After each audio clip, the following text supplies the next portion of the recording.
жиек шашпауын 500 сомға соқтырып, салтанатта тағынған деп халық жырларында айтылғандай, күмістен жасалып, сән салтанатқа тағынатын әшекей бұйымның бірі осы өңір жиек. Өңір жиек көрікті де көрнекті кеудеге тағатын әшекей. Сәнді де салтанатты өңір жиектің үстіңгі жағы мынадай 4 бұрышты, астыңғы бір бөлік тақтасы 5 бұрышты болып келудің өзіндік мән мағынасы бар. Өңір жиек дегеннің мағынасының өзі өсіп өнудің, өркендеудің, қанат жаюдың белгісі. Және де осыны тағып жүретін әйелдердің атқаратын рөлі. Және де көз сұқтан, бәле-жаладан сақтайтын қасиеті бар деп осы өңір жиекті мойынға таққан. Ертедегі сенім бойынша өңір жиек әйел адамның кеудесін, құрсағын бәле-жаладан сақтайды деген наным бойынша әйелдер мойнынан, кеудесінен өңір жиекті тастамай тағып жүрген. Ал өңір жиектің қыздарға арналған түрі өңір тал деп аталады.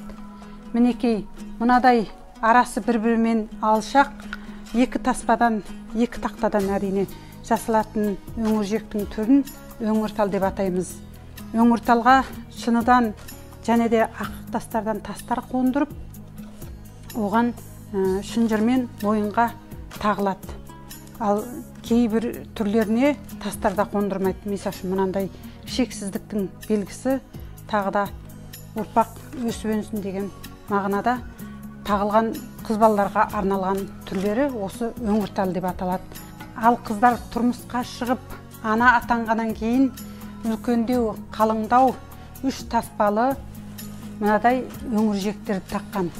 Өңір жиек таспаларының көп болған сайын ол көп балалы ана, алтын құрсақты ана болсын деген мағынада осындай 3 таспа, 4 таспа, 5 таспа, тіпті 7 таспаға дейін өңір әшекейлерін тағып жүрген.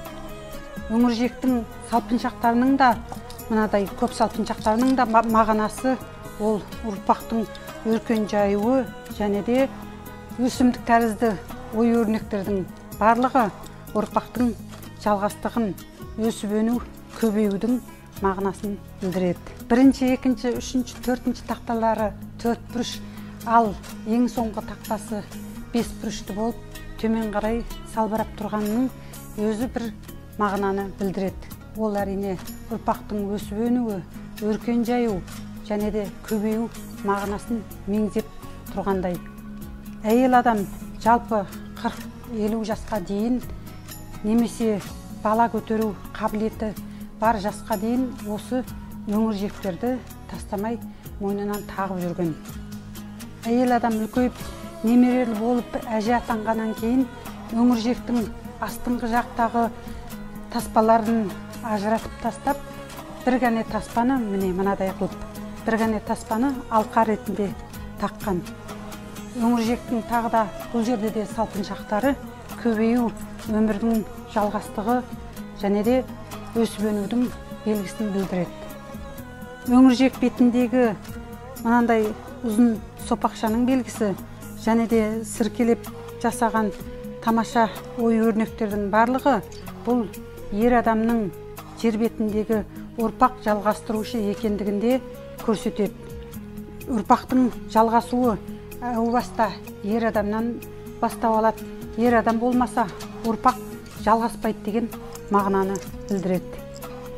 Өңір жиекті жүкті әйелдер үнемі мойнынан тастамай тағып жүрген.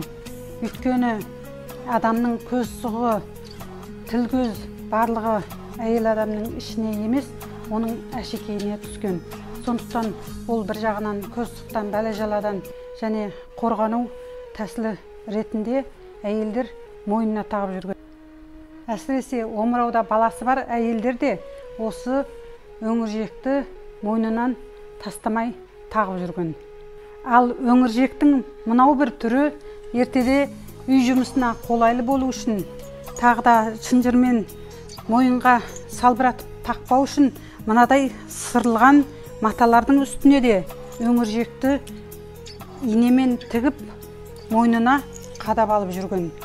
Мінекей Маңғыстау облысындағы Қажапаның 200 жыл болған мына бір өңір жиегі әулеттен әулетке, ұрпақтан ұрпаққа мұра болып жалғасып келе жатқан осы бір көненің көзі 2014 жылы Әдемі-ай өнер музейіне табысталған болатын. Әже апаларымыздың көзіндей болған осы өңіржектер атадан балаға мирас болып жалғасып, әзіргі заманға дейін өркениет тауып жатыр. Мінекей сол көненің көзіндей өңіржектің барлығын біздің Әдемі-ай компаниясы жаңғыртып, заман талабына сай қыздардың көркіне көрік қосатын, ажарларын аша түсетін мынадай тамаша өңіржектерді жасап халыққа ұсынып келе жатырмыз. 2014 жылы елбасы Нұрсұлтан Әбішұлы Назарбаевтың көктем шуағы мерекесінде мен сол кісінің қабылдауында болған едім. Сол күні естен кетпестей естелік.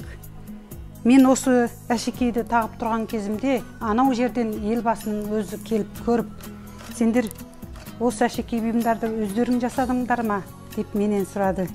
Сол кезде мен өзіміз жасадық деген кезімде осындай өңіржектерді, осындай заттарды біз көптеп шығаруымыз керек. Әсіресе шетелдіктерге осындай дүниелерімізді көрсетуіміз керек. Еңбегің табысты болсын, өсіп өркендей беріңдер деп қолымнан мықтап ұстап, осылай батасын берген болатын. Міне, содан бері бой тұмардай осы өңіржекті мойнымнан тастамай тағып жүрген жайым бар. Халық шеберлері әсем бұйымдарды жасап, сұлулықтың бейнесін жасаған. Осы арқылы ұрпақ тәрбиелеуді көркем меңгерген және оны ары қарай дамытып отырған. Қас шебердің қолынан шыққан қару-жарақтар, ер-тұрман, ат әбзелдері және әшекей бұйымдардың барлығы ол шынайы өнер туындысы. Асыл заттардың барлығы жерден шығады. Инжу-маржан ол көлден шығады. Осы байлықтың барлығының иесі адамның көңіл сарайынан міне мынадай тамаша өнер туындылары дүниеге келген. Бүгін мен сіздерге қасиетті өңіржек туралы сыр шерттім. Егер осы мағлұматтар сіздерге ұнаған болса, менің Бахаргүл Төлеген атты YouTube каналыма тіркеліп, лайк басып, және де менімен бірге болыңыздар. Сіздермен бірге болған мен Бахаргүл Төлеген. Назарларыңызға рахмет.